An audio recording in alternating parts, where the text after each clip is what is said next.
Bonjour, en fait c'était la première réunion de mise en œuvre concrète, opérationnelle du projet du rapport qui a été adopté par l'Assemblée de Corse la semaine dernière. Nous travaillons le rectorat très étroitement avec la collectivité de Corse sur ce sujet de la lutte contre les pratiques mafieuses. Il y a un volet qui est très important, qui est le volet éducatif et de formation.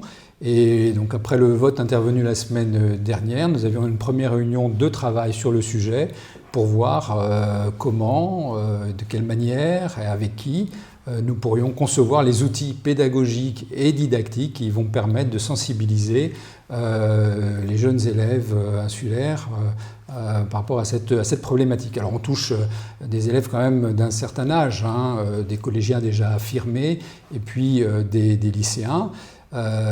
Pour mettre en œuvre de manière très concrète ce volet éducatif, nous avons donc eu cet après-midi une première rencontre de travail de près de 2 heures avec les 2 collectifs anti-mafia avec lesquels nous avons échangé sur je dirais la nature des sujets qui pouvaient être abordés, la manière de les aborder. Et il y aura des séquences pédagogiques mais aussi des témoignages qui pourront intervenir dans les classes pour je dirais, toucher les jeunes de manière très concrète sur les sujets dont nous parlons.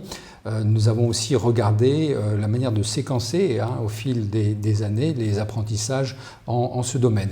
On est là dans le rôle de l'éducation nationale qui est de construire avec nos élèves des citoyens éclairés et en mesure de se prémunir et d'être sensibilisés donc contre les pratiques mafieuses.